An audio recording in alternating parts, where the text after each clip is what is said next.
And one of the changes is the goalkeeper, with Martin Jedlicka coming in. He is generally the first choice at the club, but he didn't play in Glasgow last week. Back three of Paluska, Dwe and Jamelka, with the middle four, if you like, the two wing-backs, the Bosnian Memic on the right, Spatchil over on the left, with Valenta and Cherv in the middle. And Lucas Cherv was a goal scorer against Hearts in the Europa League playoffs a year ago.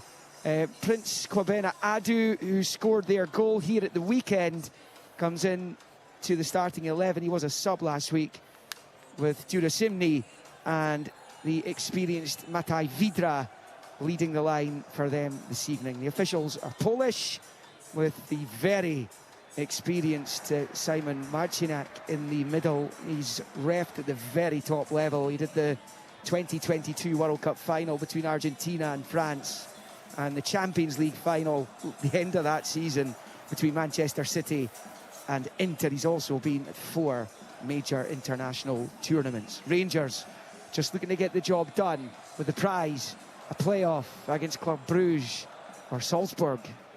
Yeah, we shall find out. Thank you to Liam McLeod. Good evening to you, Stephen. Your thoughts on that Rangers team? We covered the first leg. Rangers were very good that night. Pilsen were poor.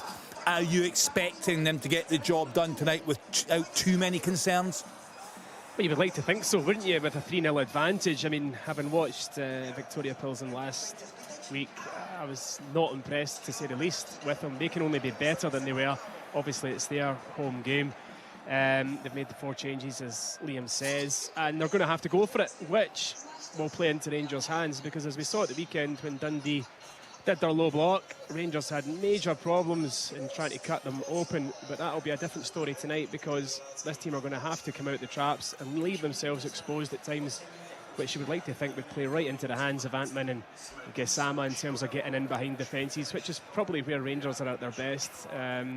Domestically, that's another story, but in European football, as we've seen over the last 3-4 plus seasons, excluding the Champions League season, then Rangers, some of their biggest performances have come in European football. So I'm not overly concerned about Viktoria Pilsen, and I think that Rangers will get through the tie. In terms of the changes, yeah, I mean, for me, I think they're absolute no-brainers. Tavernier coming in, I've not been overly impressed with Aarons when he was playing in the left-back position. I gave him the benefit of the doubt, because I thought, right, okay, it's not his position, but even in the right, I'm still not convinced, and for me, he doesn't offer as much as James Tavernier does. So not surprised to see James Tavernier coming in, and of course no surprise to see Raskan coming back into the side. He was lauded for his impact against Dundee when he came on at the weekend, in terms of the amount of balls that he won back and the energy that he injected into this side. And it was a game in which Rangers lacked intensity and energy up until he came on, so it's no surprise to see him back in the side. But as I said, confident that Rangers will get the job done. Just like Stephen, Ian, you have your concerns around Max Aarons. I would suggest, looking at that starting 11, it's the strongest that Rangers have got right now. Yeah, I think bringing Tavernier and who's the other one they brought back? Yeah, Tavernier and Raskan back. I think it strengthens the team, and you know, it just puzzles me that when they're at home at Ibrox against a team that sits in, or a low block, as Stephen says, that they're going to have 70. I don't know what possession was in Saturday. It was certainly above 70%. The game that I was at with Billy Dodds. Then you're looking for great delivery. You're looking for quality in possession. Now, okay, Tavernier at times maybe against bigger, better teams defensively is sometimes suspect, but he's not. I mean, he's not suspect in terms of creating chances and maybe scoring them himself. And when you're dominating the ball, I think it's an absolute no-brainer that he's got to play. Like Stephen, and I hate to say it, but I genuinely have seen Rangers twice in the telly, once in the flesh, and Max Aarons. I don't see him being ahead of Tavernier. I don't think he uses the ball quickly enough. In terms of Rothwell and Raskin, I really like Rothwell. I think he's a good player. But to be brutally honest, I think it's a different level of player. I think Raskin's a different level of player. I think he's potentially to go on to a top level. I mean, right now, he's the closest to Callum McGregor, and I think is his equal right now. So I think he's a different level player. I mean, I don't know what's happening behind the scenes in terms, although I got a wee snippet from Dodge on Saturday, but you know, I think everybody thinks, or certainly the manager thinks, that he can play and score goals and get forward and score goals, etc., etc. He wants to play as that holding player. Whether that's an argument they're having, I have no idea. But in terms of the level of player and even their status, you know, he's a Belgian international now, and it would cost a lot of money to take him from Rangers, and I think he's only going to get better. I think that's a different level of player, and I'd have Tavernier in. He's not perfect, but when you're playing for Rangers in a team that dominates the ball, I'd definitely have him in the team. You know, I think, I don't want to bang, I think number 9's a serious problem though, the way they play domestically. I think that's going to be a problem for them. I love Dessers, I love his attitude, but when teams are playing low, you can't, and there's no space to run beyond. You've got to take the ball to feet, you've got to move in the box. I think a number 9 is a problem domestically. Stephen, new season, same old story. Rangers very good in Europe so far, but really struggling domestically. They were really poor, weren't they, against Dundee on Saturday night?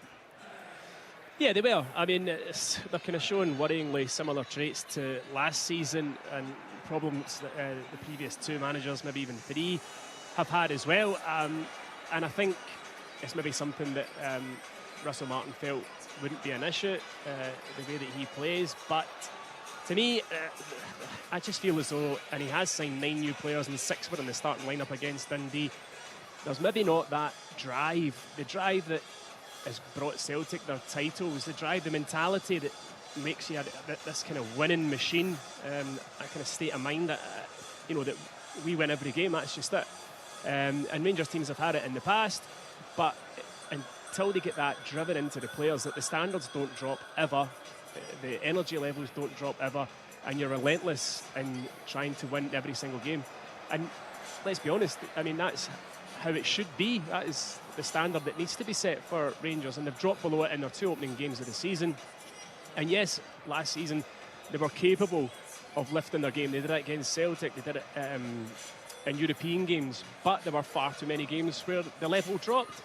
Now, new manager, and you're thinking, right, that's the one issue over all issues that has to be corrected, this mentality that I'm talking about. And so far, yes, very early in the season, so far it looks as though it's a bit of a deja vu scenario, which is only going to cause Russell Martin problems.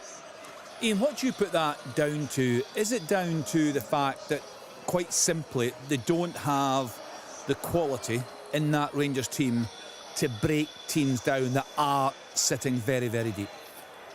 Well, there was 2 or 3 things I noticed on Saturday. One of them, as I said, I think if teams come to Ibis and sit as deep as Dundee did, and I've got to tell you, Dundee played really well. Yeah. That's not decrying them, and they got forward in numbers when they could. But there is, unless it's a little 5-yard slide rule pass to get beyond teams, you're not going to get beyond teams with a 40-yard pass, unless it's maybe diagonal when teams are sitting so deep. So I think you need a different type of number 9, albeit Dessers has scored a lot of goals. One of the things I noticed, the centre-backs in possession of the ball, they go so high, they're sometimes 10, 15, 20 yards inside the opposing half. I always think you should give a little bit of depth in those positions, but you know, this is the manager, what the manager wants. Another thing I saw, just as a former winger, that the Cameron, who's a real good player, I really like him, really enthusiastic as well, but I think they call it an underlap now, but he made so many runs inside of Gassama into the space for a little slide rule pass, maybe a 4 or 5 yard pass, and that might be on once or twice.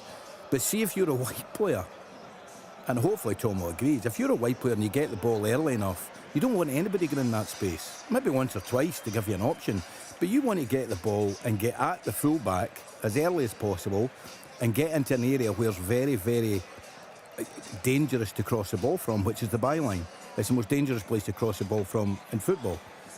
So I just thought they took away that option a wee bit, because Lyle Cameron must be told to do that, because I counted 5 or 6 times in the first half he did it. And it's not something as a former wide player I would have liked, because I want to get at that. I want to get at that fullback, get to the byline, cross it for a second.